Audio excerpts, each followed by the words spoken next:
Hello students, today we are going to see the next type of tissue. Already we have completed the two type of tissues, that are epithelial tissue and connective tissue.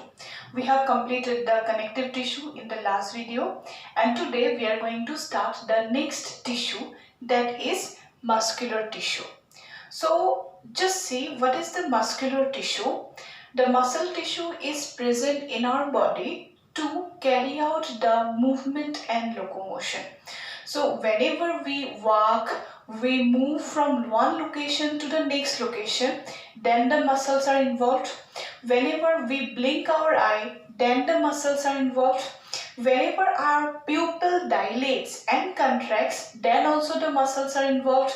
Whenever we have peristalsis movement in our digestive tract, then also the muscles will be involved. When the heart will beat, then also the muscle will involve. So just see for the various movements, if it is suppose in case of our body movements, when we can change the structure of our body, organs structure, suppose we can move our hand, we can move from one location to the next location, then the muscles will be involved. And inside our body also a number of movements will occur, like whenever the heart will beat, because of muscle. We can able to breathe because just after that we have one structure that is known as diaphragm. So diaphragm is also related to attached to muscle. Then whenever we trap the food, then the food will move from the esophagus to the stomach, also because of the muscle. So whenever we have to carry out any type of movement, if it is outside also external movement, or in order to carry out the internal movements also, like internally in our body also number of movements will be carried on, this will be because of the muscle. Okay, remember that this will be just one type of tissue present, that is known as muscle. One thing you need to remember, that whenever we see suppose a muscular individual, one is very thin individual, what will happen, that muscle will change person to person, or we have a constant number of muscle? Yes, we have a constant number of muscle, like the bones, like we have the constant number of bone 206. Similarly, we have also a constant number of muscle, that is 639. So remember that we have 639 constant number of muscle, and there are constant, that means it will not vary from person to person, or from baby to the adult, it is not going to vary. Muscular individual will have more deposition of protein, and because of that the muscle will be thicker, but in case of thin individual also the muscle will be very much thin. So that's the difference only. Otherwise in human body we have constant number of muscle, that is 639. Remember that. So let us see what is that. All type of movements that are carried out by the muscular tissue, already I told.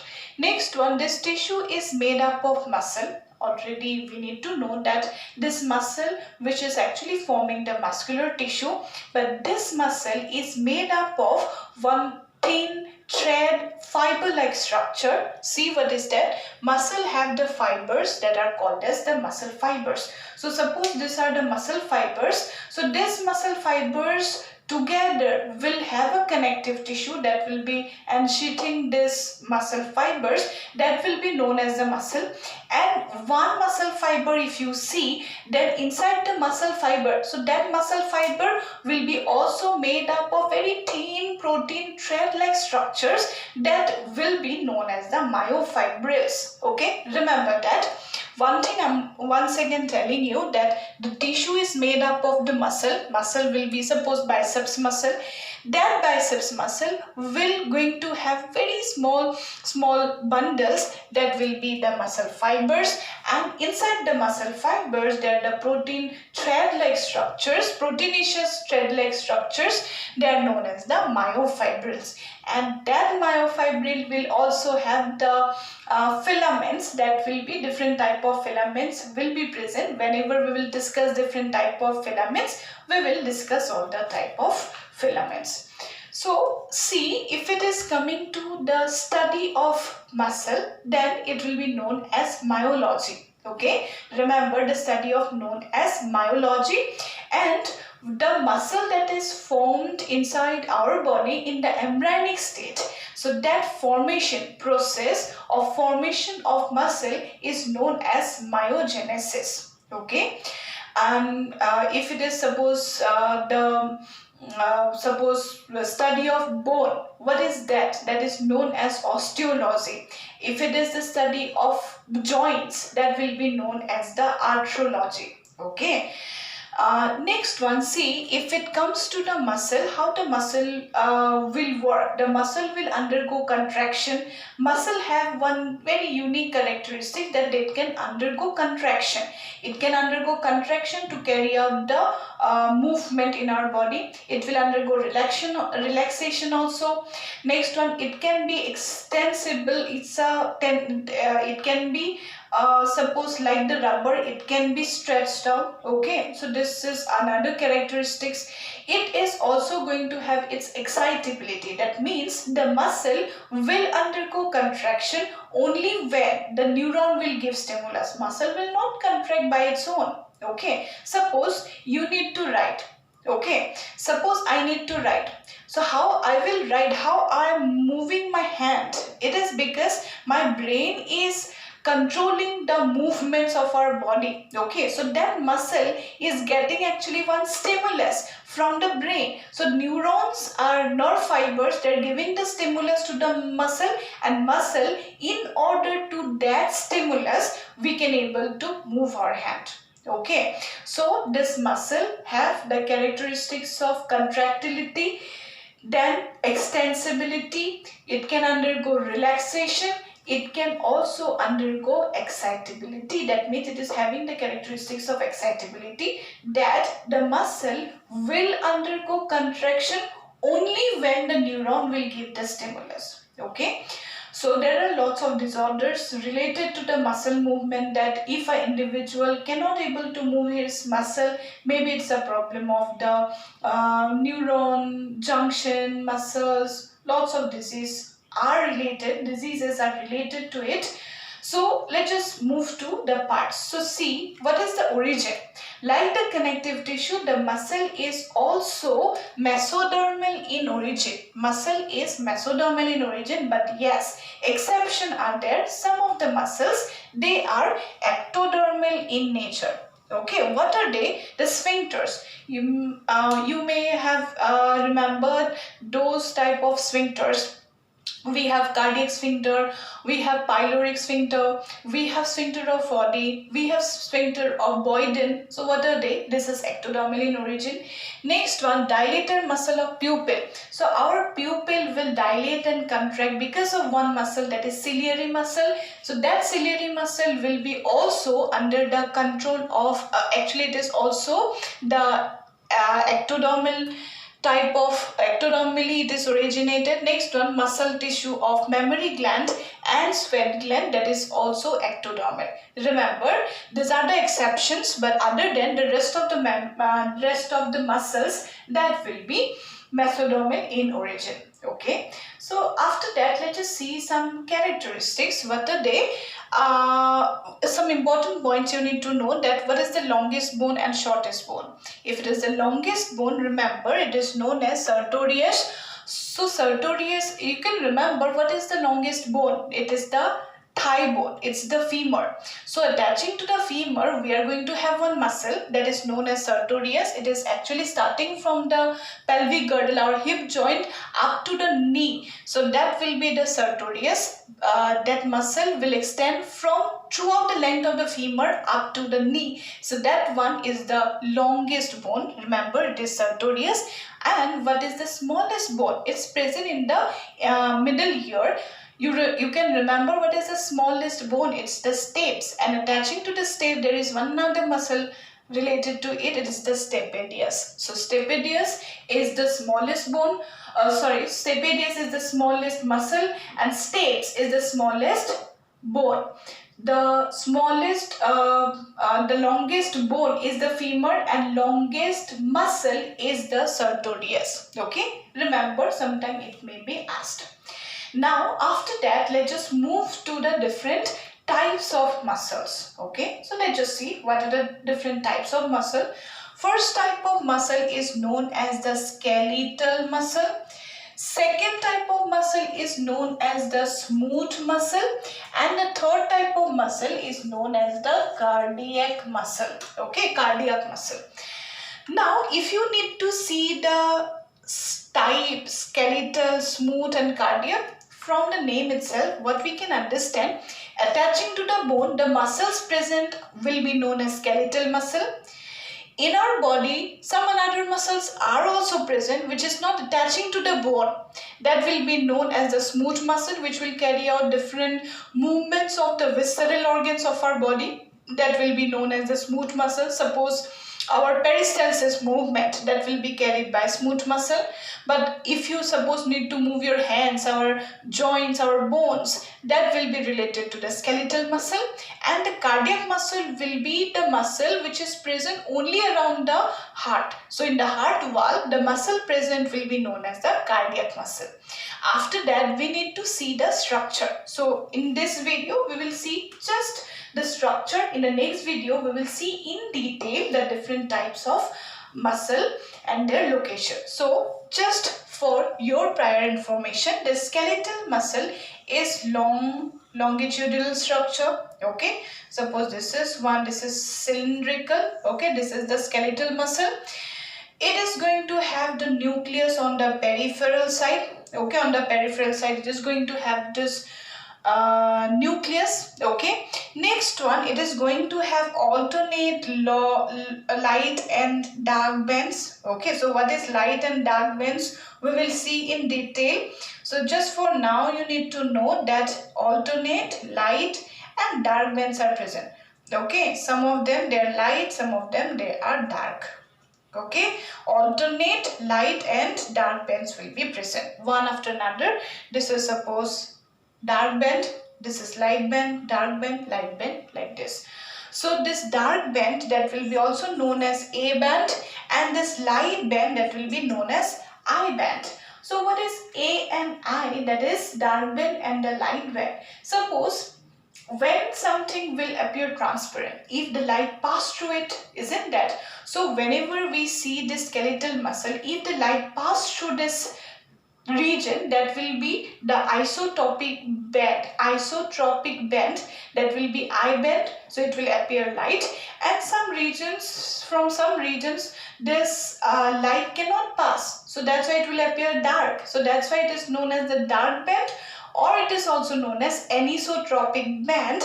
It is also known as, in short, A band. Okay, so this is the skeletal muscle. It is unbranched, cylindrical, have the nucleus, multinucleated. It is going to have the nucleus on the periphery. Alternate light and dark bands, or I bands and A bands are present respectively. Now come to the smooth muscle. How the smooth muscle look like, right? So this smooth muscle, unlike the skeletal muscle, it is spindle shaped. Okay, it is spindle shaped like this.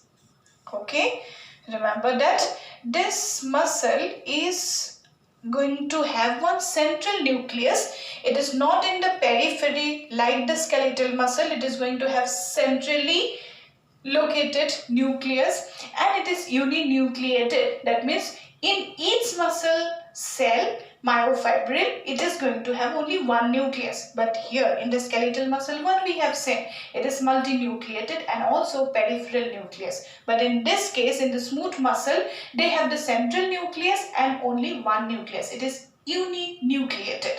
Unlike the skeletal muscle, the smooth muscle also don't have the light and the dark bands. So light and dark bands will be not present. Now come to the last type of muscle, that is the cardiac muscle. So this cardiac muscle will be like this. It is going to have some branches. Okay. Now why these branches will be present, I will tell you. So first of all, if you see this cardiac muscle, then this way branches will be there. So when we can see that where the cell is ending and from where a new cell has been started, right?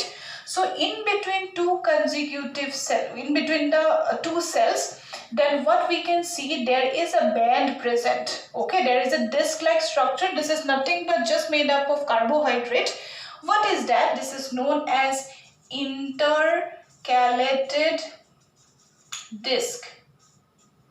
Okay, it will join two cells. Now in each cell they are going to have the nucleus, right?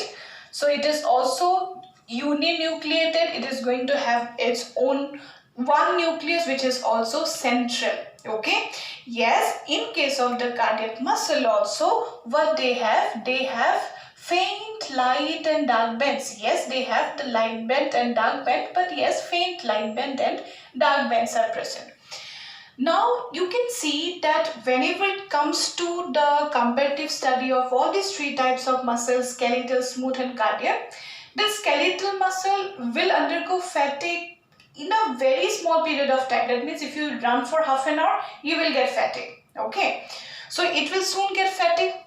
But if you see in case of smooth muscle, it rarely get fatigue, because we can see in our body that hardly sometime our peristalsis movement will not occur, but very often if you have normal digestion, then peristalsis will occur. So smooth muscle will undergo sometime fatigue, but this will rarely happen.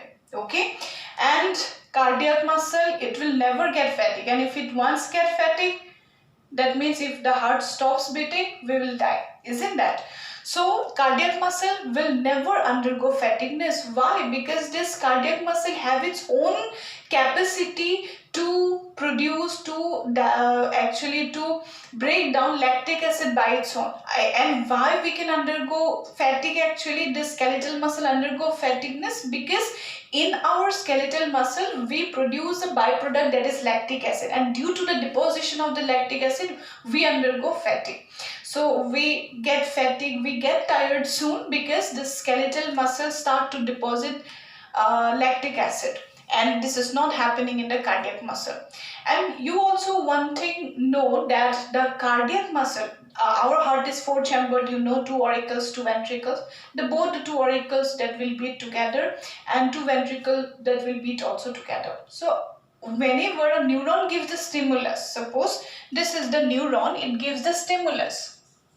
Okay, so whenever a neuron gives the stimulus, readily the wall of the heart have to be excited, or that undergo depolarization. It may be a new word to you, but it has to be stimulated throughout the heart wall. It's not like that locally some regions that will undergo contraction and some regions it will be still in the relaxation. It will not occur. So whenever there is a stimulus occurs, this muscle, cardiac muscle, have to undergo contraction together. So that's why they will have these branches, so that if this muscle cell suppose have this stimulus, so that stimulus will go to each and every cell, and all of the cell in lightning speed will contract together. Okay, you know that whenever our heart beats once, how many muscles they are being related. Okay, all of the muscle will carry out contraction in 0.8 second. This is not even 1 second. In 0.1 second, the whole heart muscle will beat, and it will complete one cycle that will be known as cardiac cycle. We will see in detail in some another video in the next chapter. So what happened to the cardiac muscle? That cardiac muscle, if one cell is getting stimulated, all of the cell have to be stimulated together. So that's why it is going to have some branches, so that easier transmission of nerve impulse can go to each and every cell of the muscle. Cardiac muscle can efficiently undergo. Okay, next one, another thing you have seen, that one cell is in connection with the next cell. What is that? By one disc-like structure that is known as intercalated disc. Now this intercalated disc actually will connect one cell with the next cell. How? By one junction that is known as gap junction. We have studied the gap junction, so this way the gap junction will be present. Okay, actually this intercalated disc will have two junctions. One is known as gap junction and another is known as the interjunction. So both these two junctions will be present in the intercalated disc, so that the cardiac muscle cells can be in contact with the next neighboring cell, and that's why the cardiac muscle will actually efficiently do its job without undergo fatigueness for the whole life. It will never undergo fatigueness. It is going to have branched, it is the branched cell. It is going to have intercalated disc. It is going to have very faint but light band and dark band will be present. Okay, so it's cylindrical uninucleated central nucleus will be present in the cardiac muscle. If it is smooth muscle, then light and dark bands will be not present. It is also unbranched, but it is spindle shaped structure. It is not going to have this have the light and the dark band. And if you see in case of the skeletal muscle, it is voluntary. That means according to your will, we can able to contract your hand, your legs. We can move one location from another location to the from one location to the another location with the help of the skeletal muscle. It is going to have the unbranched cylindrical fibers which have more nucleus, more than one nucleus, which is present on the periphery. That means on the surface, it is going to have alternate light and the dark bands. Okay, so this is a skeletal muscle which is voluntary. That means according to your will, we can able to contract. If it is the smooth muscle, we cannot contract according to our will. Is it possible that you can carry out your peristalsis movement by your own? Is it possible? No. So smooth muscle is not in our control, and even the cardiac muscle contraction and relaxation is not in our control. So that's all about the three types of muscle. We have to know in detail about the skeletal muscle. In detail, we will see the fibers present in the skeletal muscle. What is that light band, dark band, A and I bands are all about. We will see in detail in the next video. So till now, that is all about the muscular tissue. Hope you have understood. Thank you.